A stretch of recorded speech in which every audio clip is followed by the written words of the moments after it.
दोस्तों इस वीडियो में हम बात करने वाले हैं कि आप HDFC क्रेडिट कार्ड की ट्रांजैक्शन को EMI में कन्वर्ट कैसे कर सकते हैं। तो इसके लिए आपको HDFC माई कार्ड की वेबसाइट पर लॉगिन कर लेना है।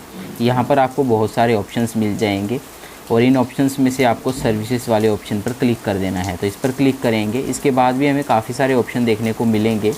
इसके बाद हमें अदर एक्शंस जो तीसरा ऑप्शन है उस पर हमें क्लिक करना है। इस पर क्लिक करने के बाद यहाँ पर हमें पहले ऑप्शन पर क्लिक करना है जो है पे योर बिल। तो इस पर क्लिक करेंगे। इस पर क्लिक करने के बाद यहाँ पर आपको देखिए एक ऑप्शन मिल जाएगा अप्लाई फॉर स्मार्ट EMI। तो इस वाले ऑप्शन पर ही हम क्लिक करते हैं।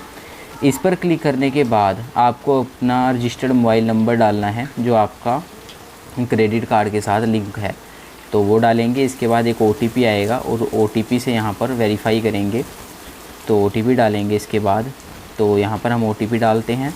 OTP डालने के बाद यहाँ पर इस सबमिट OTP पर क्लिक कर देते हैं। इसके बाद जो भी आपके बड़े ट्रांजैक्शंस होंगे उसको आप EMI में कन्वर्ट कर सकते हैं। कई बार ऑफ़र नहीं भी होता है, तो ये आपके ऑफ़र पर डिपेंड करता है, क्योंकि कई ट्रांजैक्शंस ऐसी होती हैं जिससे आप EMI में कन्वर्ट नहीं कर सकते, या फिर ऐसा भी होता है कि आपने उतनी बड़ी ट्रांजैक्शन ही नहीं की कि आप उसको EMI में कन्वर्ट कर पाएँ। तो हमारे केस में देखिए यहाँ पर एक ट्रांजैक्शन एलिजिबल है, तो आपको भी इस तरह से ही दिखाया जाएगा। तो उस पर हमें क्लिक करना है। आपकी जो भी ट्रांजैक्शन होगी आपको उस पर अपने हिसाब से क्लिक कर देना है। इसके बाद यहाँ पर देखिए नीचे ऑप्शन मिल जाएगा व्यू EMI अमाउंट, तो इसको हम क्लिक करते हैं। इसको क्लिक करने के बाद यहाँ पर हमें सारा इसका जो है बता दिया जाएगा कि इसमें क्या क्या रहता है। तो यहाँ पर आप देखेंगे कि यहाँ पर मिनिमम हमें 6 महीने और मैक्सिमम हमें 48 जो 48 महीनों का जो समय है वो यहाँ पर दिया जा रहा है।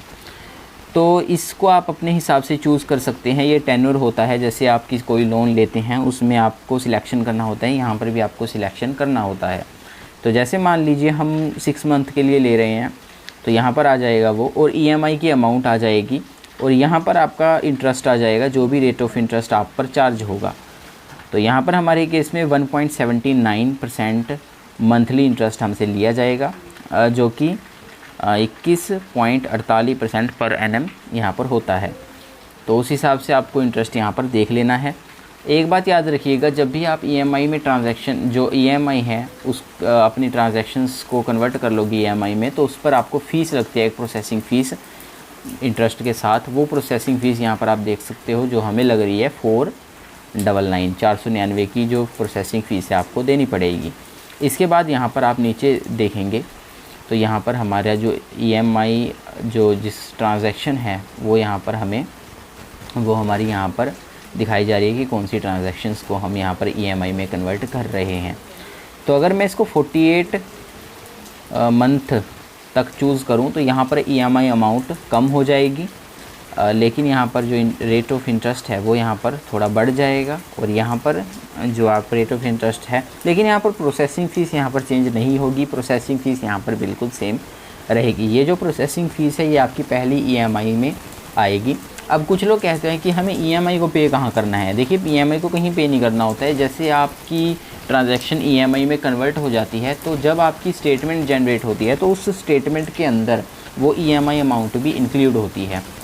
अब इसको आप एक उदाहरण से समझ सकते हैं कि जैसे मान लीजिए मैंने 400 रुपये का खर्चा किया अपने कार्ड से और बिल बना, तो वो बिल 400 नहीं बनेगा, वो 448 बनेगा। मतलब यहाँ पर आप 48 रुपये मेरी EMI में जैसे, तो वो 448 रुपये मुझे पे करने होते हैं। तो इस तरह से आप अपनी EMI पे करते रहते हैं।